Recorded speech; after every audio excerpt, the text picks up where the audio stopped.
So thank you everyone for joining us to this session, Teaching Data Science.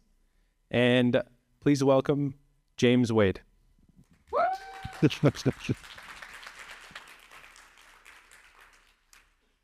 Well, good afternoon, everybody. I'm really excited to be here today to talk about generative AI and Posit Academy and potentially the impacts of generative AI on coding education overall.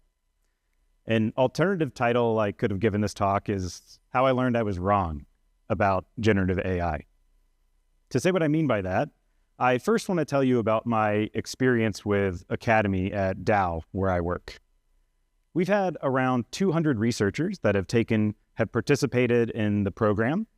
And to give you an idea of who these people are, they're typically chemists, chemical engineers, maybe a physicist, somebody with a strong technical background who often has a PhD in this technical subject. The learners themselves are more or less evenly split between R and Python.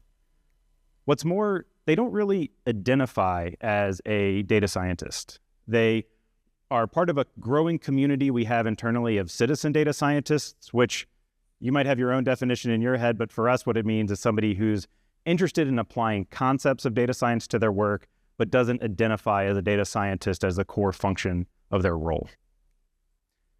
Now, when I started playing with large language models and generative AI capabilities, I got really excited about them. I have a number of examples of some capabilities that I imagine you might be familiar with that can really turbocharge your own experience for how you can write code. And I thought that the same was going to apply to the Academy participants. We'd train them up, they would go off and create amazing things. But when I asked them, they told me they didn't really like these coding assistants. Out of 5 stars, they gave them, over half of the learners gave them 2 out of 5. Now, I don't know about you, but if you're looking on Yelp or Google Maps for restaurants around here to go to for dinner tonight, you're probably not going to go to the 2-star ones. Neither will I. So what gives? Why aren't these learners finding the AI coding assistants to be helpful? To answer that question, I want to ask another question, and I'll also introduce you to somebody named Andy Matuszak. He's an independent researcher who explores tools for thought and is a skeptic but extremely interested in how AI can augment education. He has a fantastic lecture that I encourage you all to go watch called How Might We Learn, where he asks a very important question for learning. What were the most rewarding, high-growth periods of your life? I'd like for all of you to take a second and think about what might this be for each of you. When he asked people this question, 2 themes emerged. Number 1, learning wasn't the point. Rather, there was some other objective that they had to go learn something to go do. Secondly, learning, it really worked. How many of you have seen a new package come out or a new capability you want to go learn? You started to dive in and you hit a wall. Of course, these high growth rewarding experiences should have the opposite impact of that. So let's go back to these coding assistants. What's missing? Why aren't they providing this rewarding high growth experience? The answer for me is threshold concepts. Now, if you're like me, maybe 6 months ago, you have no idea what threshold concepts are. So let's define them. There's a number of characteristics, and I'm certainly no expert in this, but some of the key points are, number 1, these are ideas that once you understand them, they transform your perception and approach to a discipline or a topic. Number 2, these threshold concepts must be encountered. You can't be told them. When you think about these threshold concepts, think about struggle and embracing this struggle. They have some other important characteristics that can guide us and maybe give us a hint at why coding assistants don't allow us to master them. Number 1, they're troublesome. They might be conceptually difficult and they might challenge our existing ways of thinking about a subject. Number 2, they're liminal. We might not learn in a linear fashion. We have to take some steps back as we're trying to take some of these steps forward. We get confused along the way. They're transformative, where we're able to recognize new patterns, have new revelations, really have new understanding. And lastly, they're irreversible. Once you learn these concepts, you can't unlearn them. Now, I want to take you back to my own rewarding high growth period in my life. Also the reason why I wasn't at PositConf last year. It's these two. On the left is the troublemaker Henry, and on the right is the sweet child Penelope. They taught me a lot. Number one, they taught me that asking for help means that you care. That self-care is not selfish. And that incomplete to-do lists are okay. Now, a couple of years ago, if I were sitting in this audience and I heard these, it'd be like, okay, these are trite cliches, whatever. But to some extent, that's the point. I didn't experience this. I didn't go through this struggle. And so these concepts wouldn't have meant much to me until I experienced them. So let's bring this back to data science and to Academy. Part of Academy is to impart you with the skills to use all of the packages of the hex stickers I'm sure you recognize on the right here. We can learn these threshold concepts like tidy data enables efficient analysis, or modular code enhances reusability and clarity, or maybe visualization as a tool for exploration and communication. Now, if you've been coding in R for a while, you probably can resonate with these, but it might be hard for you to explain to a beginner why these concepts are so transformational. Beyond threshold concepts, ChatGPT, or maybe pick your favorite AI coding assistant, there's a couple of things it won't give you. And it's beyond these threshold concepts. It's these learning dispositions. One of these is a sense of the possible, or agency. And this really comes through the mentorship that's part of Academy. You leave this understanding that you can tackle a problem, you have new capabilities and a persistence that you didn't have before. Another learning disposition is flexibility. You can expand the palette of possibilities of the types of problems you're willing to encounter or willing to take on. You're not so constrained as you might not have been before. Okay, so let's zoom out a bit. You've heard me talk about all these things that these AI coding assistants won't do for you. They don't give you these threshold concepts. They don't give you these learning dispositions. Should we throw them away? I would certainly answer no, but it's important to think of how we're going to use these.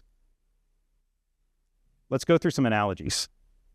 Many of you may have heard a phrase popularized by Steve Jobs in I think it was in 1990, of computers as the bicycle for the mind. The analogy here is that we're walking along and computers allow us to move much faster. But there's an important implication here. It's that, yes, with these bicycles we can go faster, but we still have to steer. What's more, we have to know where we're going, and we might have to fall a few times. Maybe we need to continue maybe butchering the analogy here, maybe we need to wear a helmet. But we can all agree that the bicycle is not an invention that's going away, and it's probably something that we should pay attention to. For a different analogy, does anybody in the audience play the cello? I don't know if we have a bias here, but that's way higher than I thought it would be. Well, I do not.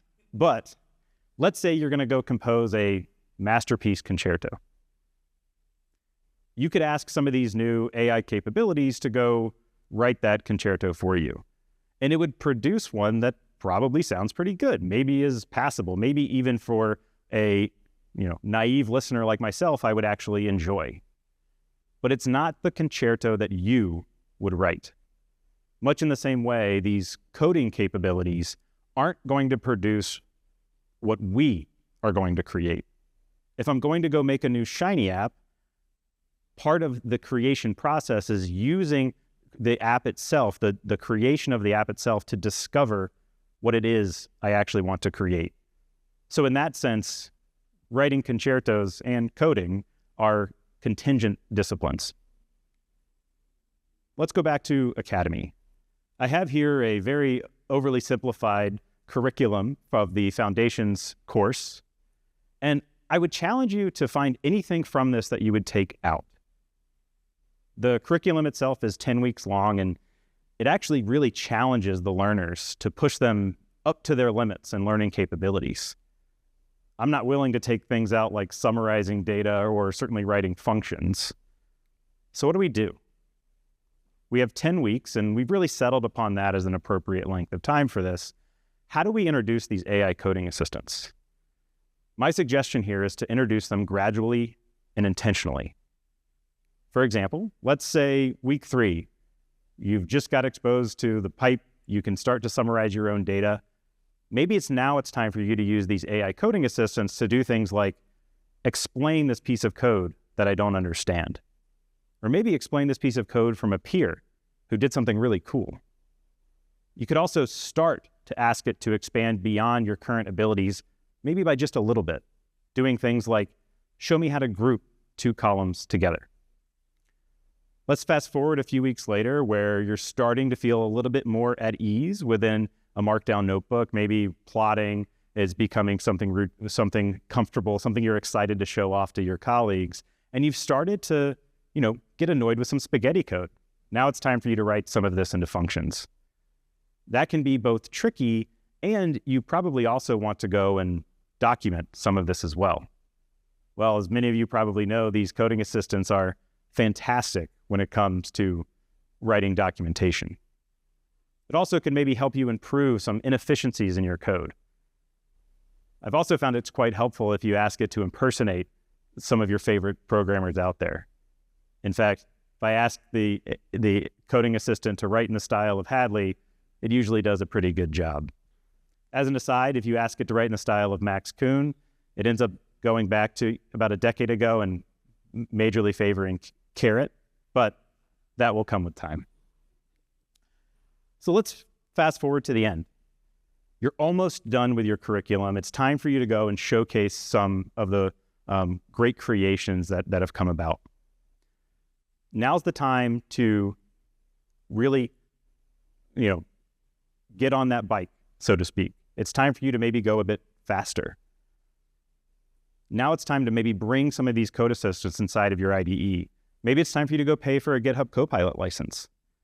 Or you can go beyond the curriculum that you've already been exposed to. Because these models have been trained on tremendous amounts of code, looking at general ways people solve problems is a good question you can ask of them. Asking questions like, what packages should I explore next? So how can we change this experience for these learners? I think that's part of the answer, but I want to go back to close here to threshold concepts again.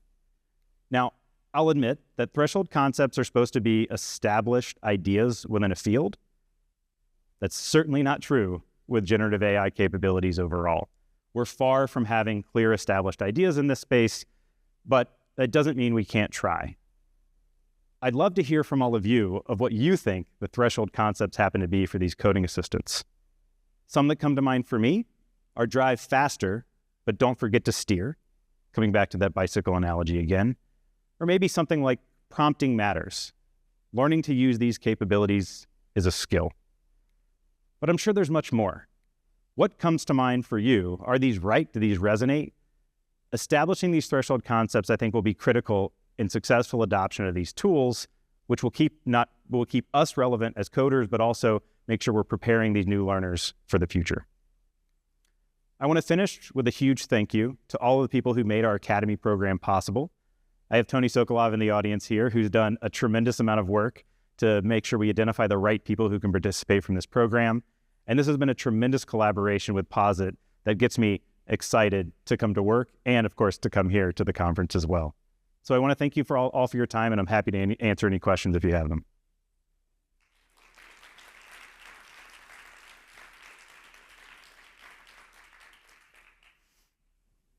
Thank you so much, James. I have a question actually.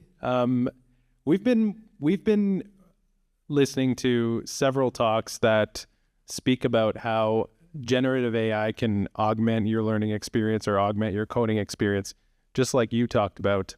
At what point, when you're a little bit more advanced at these concepts, at one point do you think it's reasonable or okay to use generative AI tools to learn new concepts? Yeah, I think you can start with that quite early on, actually, especially if you can learn from examples. So if it's something that nobody has done before, you haven't seen somebody do before, that can certainly be a challenge because you're going to be pushing the constraints of what the model has seen before. But if it's a new concept for you, but not a new concept for the community, it's likely that you'll be starting from a pretty good place. But of course, the intuition that I'd like to give out there, I thought about including in this talk, but it's clippy, right? So you have this useful assistant on your desktop. Keep in mind that it has lots of context that it can provide for you. Of course, it can be wrong, but lots of my colleagues, other than Tony, are wrong as well. And I still work with them, and I still can learn from them as well. That's great. Thank you. So we actually have some viewers in the virtual audience that don't know what Posit Academy is. Could you give like a very short rundown? Absolutely. So Posit Academy is an offering, unsurprisingly, from Posit. That's a 10-week, somewhat intensive apprenticeship program that takes you from learning little to no code in either R or Python and gives you a curated curriculum that allows you to adopt the skills that are going to be most relevant to you in your role. So it'll include things like we talked about, summarizing data, creating visualizations, but there's a lot of customization that can be applied to that. Probably one of the more important parts about the whole program, in addition, aside from the wonderful mentors that you get to work with from Posit, is that it's project-based. So you get to apply what you're learning on as close to a real data set that's relevant to your work. Amazing. Thank you. So we have another question that was kind of similar to what I asked before. You gave examples of what packages should I explore next or suggest ways to improve my code. Mm-hmm. What do you see as the dangers of learners relying on an AI assistant for next steps?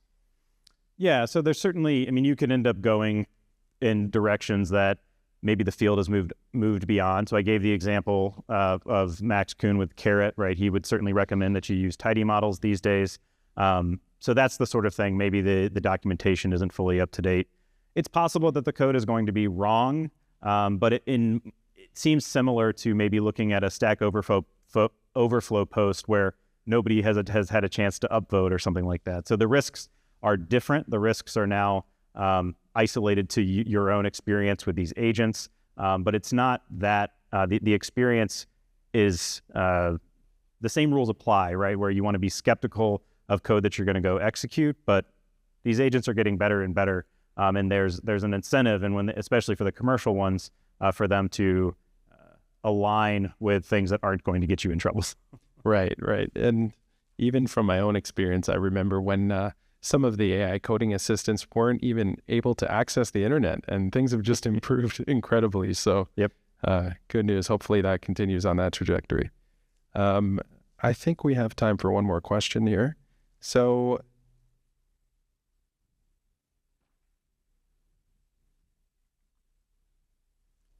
sorry, just reading this here. So would Posit Academy benefit someone who already has a lot of coding experience but lacks confidence with coding? So that would just perfectly describe some of our initial cohorts. It was people who were very enthusiastic and didn't identify as coders or data scientists for sure. They ended up being star students in the curriculum, and also there's pluses and minuses to having people who have this advanced practice. You can inspire some of your cohort who maybe doesn't have the same level of experience as you do, but sometimes that can be intimidating. So you need to be mindful about the discrepancy within an individual cohort to match. It doesn't have to be perfectly matched, but it certainly can give people a level of certification that maybe you don't get. But if you're wondering yourself if you need that certification, Academy is great, but that's not just getting a certificate is not the reason to do it. I'm sure any of you who are feeling self-conscious about that, you're doing great. We all feel that way. Thank you so much. Thank you so much. And we really appreciate your talk today.